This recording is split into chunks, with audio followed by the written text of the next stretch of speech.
how many children do you have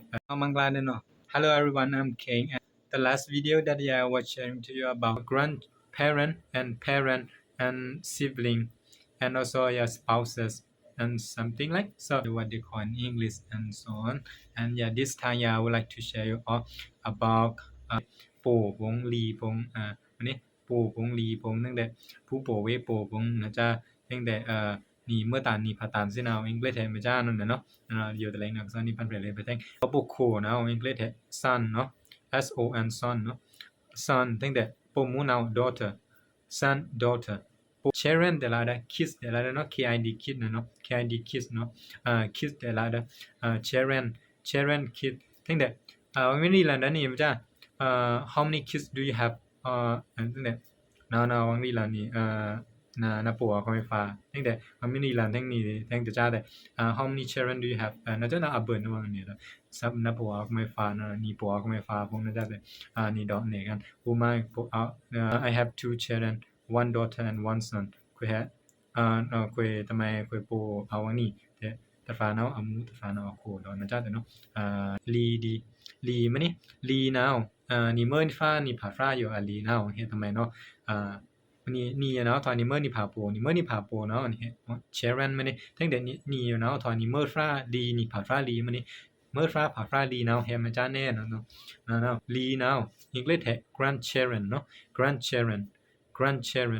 เนาะโปโคนาว son โปมูนาว daughter ตั้งแต่โปนาวนะจ้านาวเฮ็ด children แต่ละเด้อ kids แต่ละเด้อเนาะ kids แต่ละเด้อ children แต่ละเด้อเนาะตั้งแต่โลเปตั้งแต่เนาะ student แต่ละเด้อ student นะบ่ดอกตำชรา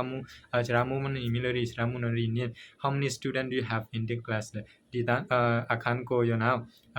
กยองซาเปกยองซามูกยองซากัวก็ไม่ฟ้าแน่เบิ่นนะจ้าแต่ how many children do you have in the class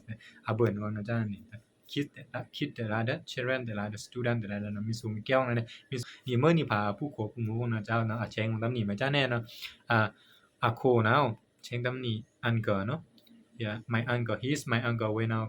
ตอนนี้คุยประธานเด้อนะจ๊ะตั้งแต่ she is my aunt เนาะทำไมตอนนี้เมื่อตานเนาะwhen now คุยเมื่อตานเด้อนั่นaunt uncle เนาะนั่นเมื่อตานน้องผาตานเนาะนี่เมื่อนี่พาผู้โกแต่ยาวผู้หมู่แต่ยาวเนาะผู้โกแต่ยาวผู้หมู่แต่ยาวเวโกแต่ยาวเวหมู่แต่ยาวเนาะ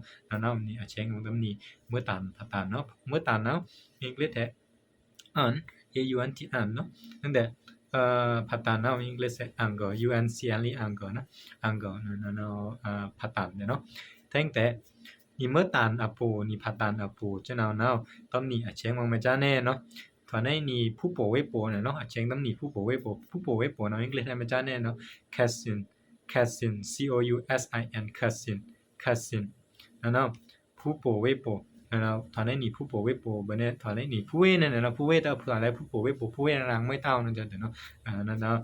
cousin มินาโคเด cousin brother มินามูเด cousin sister brother cousin sister เนาะแชงตำนี่ผู้โปเวโปตั้งแต่นี่เมื่อตานนี่ผาตานเนาะนี่เมื่อตานเนาะอังกฤษแท้aunt นี่ผาตานเนาะอังกฤษแท้ uncle เนาะตั้งแต่โปโคพงโปมูพงนะจ๊ะเนาะอังกฤษแท้ children เนาะ children แต่ละคิดแต่ละเด้อมันมีล่ะสิ have you married yet นะจ๊ะนะตอนนั้นจะเนี่ยนะตอนนั้นเดือนเนี่ยนะจ๊ะเนาะตั้งแต่มีโนได้ตอนนั้นตอนแลนได้มันมีตั้งนานนะปัวก็ไม่ฟ้าจ๊ะแต่ how many children do you have มันมีล่ะสิจ๊ะนะเป็นนี่ก็สินะจ๊ะแต่ปูเนาะก็ไม่ฟ้าก็ไม่ฟ้าเนาะนั่นแต่ดอกเนี่ยเลยยังฟันใครในแก้วอย่างเงี้ยย่างหวังละนั่นเนาะ